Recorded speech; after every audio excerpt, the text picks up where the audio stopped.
Some basic concepts of chemistry டாபிக்ல இருந்து example 8th some பண்ணலாம் பாருங்க. The density of 3 molar solution of NaCl is 1.25 gram per milliliter. Calculate the molality of the solution அப்படின்னு சொல்லியிருக்காங்க. இப்போ வந்து நம்ம molality of the solution கண்டுபிடிக்கணும். ஸோ என்னென்ன கொடுத்துருக்காங்க பார்த்தீங்கன்னா வந்து molarity கொடுத்துருக்காங்க. molarity எவ்வளோ கொடுத்துருக்காங்க? 3m கொடுத்துருக்காங்க.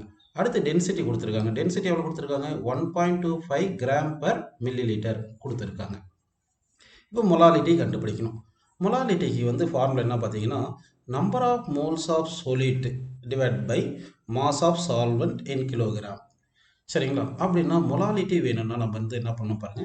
Molality is equal to number of moles of solid divided by mass of solvent in kilogram அப்படி எடுக்கணும். ஓகேங்களா? சரி, இப்போ வந்து என்ன பண்ணலாம்னா நம்பர் ஆஃப் மோல்ஸை கண்டுபிடிப்போம். ஸோ மொலாலிட்டி, அதாவது மொலாரிட்டி எவ்வளோ கொடுத்துருக்காங்க? 3 மோல் பர் லிட்டர் கொடுத்துருக்காங்க.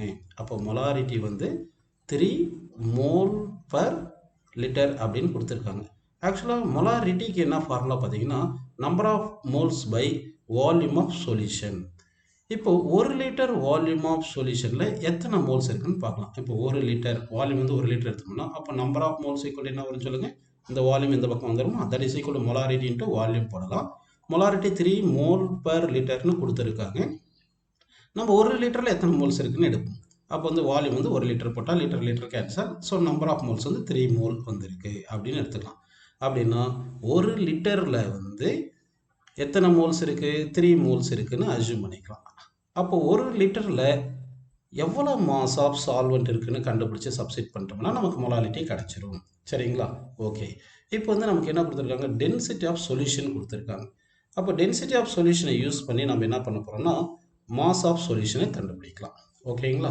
சரி, இப்போ mass of NaCl in 1 litre solution அது பார்க்கணும். ஆக்சுவலாக மாஸ் ஆஃப் சொல்யூஷன் கண்டுபிடிக்கலாம். First mass of solution. Mass of solution ஜென்ரலாக மாஸுக்கு என்ன ஃபார்முலா பார்த்தீங்கன்னா, density is equal to mass by volume அப்படின்னு எடுத்துக்கலாம். சரிங்களா? அப்போ மாஸ் இஸ் ஈக்குவல் டு என்ன வரும்னு சொல்லுங்கள், டென்சிட்டி இன்ட்டு வால்யூம். ஸோ அப்படின்னா mass of solution equal to density into volume எடுத்துக்கலாம்.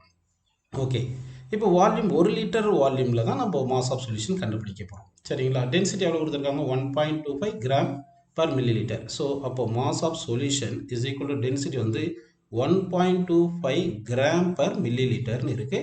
வால்யூம் வந்து 1 லிட்டர்னு போட்டுக்கலாம்.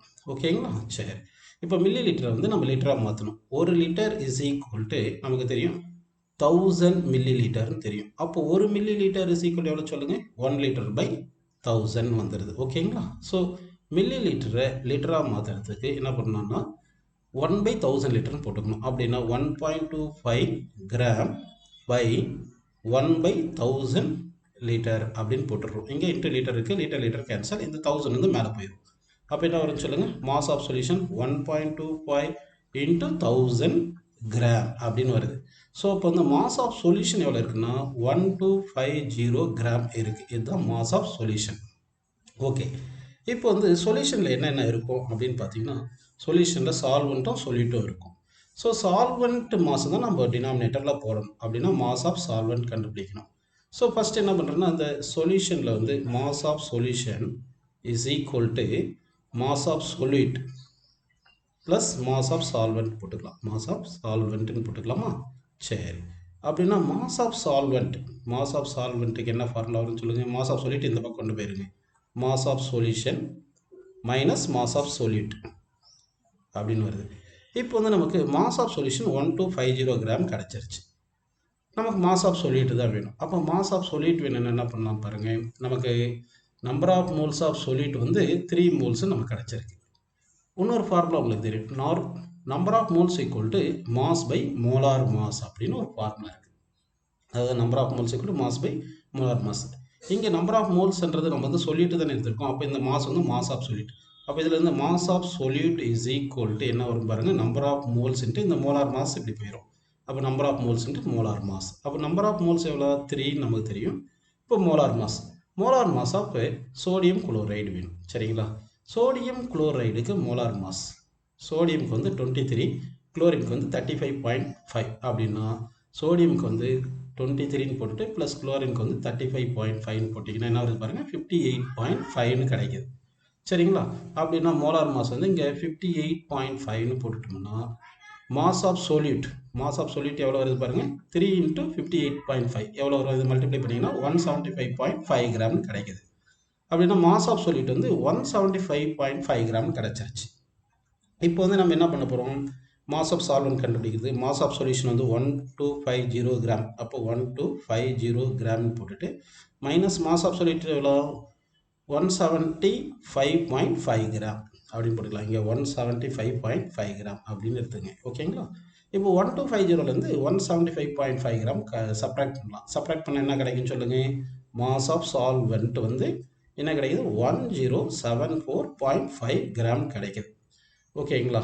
இப்போ வந்து நம்ம வந்து என்ன பண்ணணும், மொலாலிட்டி கண்டுபிடிக்கணும். மொலாலிட்டிக்கு என்ன formula, number of moles of solid divided by mass of solvent in kilogram வேணும். ஆனால் இங்கே கிராம் கிடச்சிருக்கு.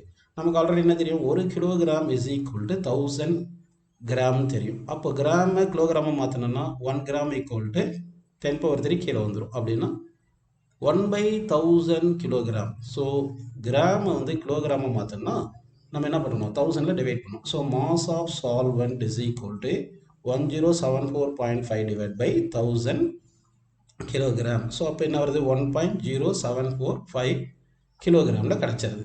ஸோ இப்போ என்னென்ன கிடச்சிருச்சு, மாஸ் ஆஃப் சால்வெண்ட்டு கிடச்சிருச்சு. அடுத்து நம்பர் ஆஃப் மோல்ஸும் நமக்கு தெரியும். இது நம்பர் ஆஃப் மோல்ஸும் மாஸ் ஆஃப் சால்வெண்ட்டும் சப்ஸ்டிட் பண்ணிங்கன்னா நமக்கு என்ன கிடச்சிரும், மொலாலிட்டி கிடச்சிரும். சரிங்களா? அப்போ வந்து மொலாலிட்டி பாருங்கள், molality is equal to number of moles வந்து 3 divide by mass of solvent in kilogram வந்து 1.0745. சரிங்களா? நியூமரேட்டரில் மோல், டினாமினேட்டரில் வந்து கிலோகிராம். சரிங்களா? அப்போ இது 3யும் 1.0745 டிவைட் பண்ணிங்கன்னா, இது 2 டிவைட் பண்ணிங்கன்னா என்ன கிடைக்கும் பாருங்கள், 2.79 மோல் பர் கிலோகிராம் அப்படின்னு கிடைக்கும். இதுதான் மொலாலிட்டி. இதை வந்து 2.79 மொலால் அப்படின்னு எழுதிக்கலாம். மொலாலுக்கு வந்து simple M. So molality of the solution எவ்வளோ பார்த்தீங்கன்னா, இந்த கொஸ்டின் வந்து 2.79 மோல் பர் கிலோகிராம் மொலால்னு கிடச்சிருக்கு. சரி, இந்த ஃபார்முலாவில் நீங்கள் பார்த்தீங்கன்னா வந்து இங்கே பாருங்கள், molality equal to number of moles by mass of solution, அதாவது mass of solvent in kilogram இருக்குது. இப்போ வந்து நம்பர் ஆஃப் மோல்ஸும் மாஸ் ஆஃப் சால்வெண்ட் இது ரெண்டுமே இண்டிபெண்டன்ட் ஆஃப்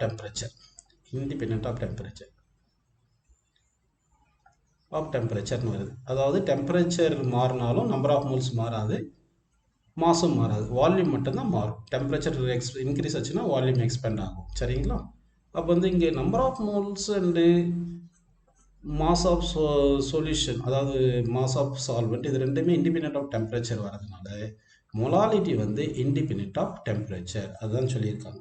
இங்கே molality do not affected with temperature அப்படின்னு சொல்லியிருக்காங்க. ஓகேங்களா?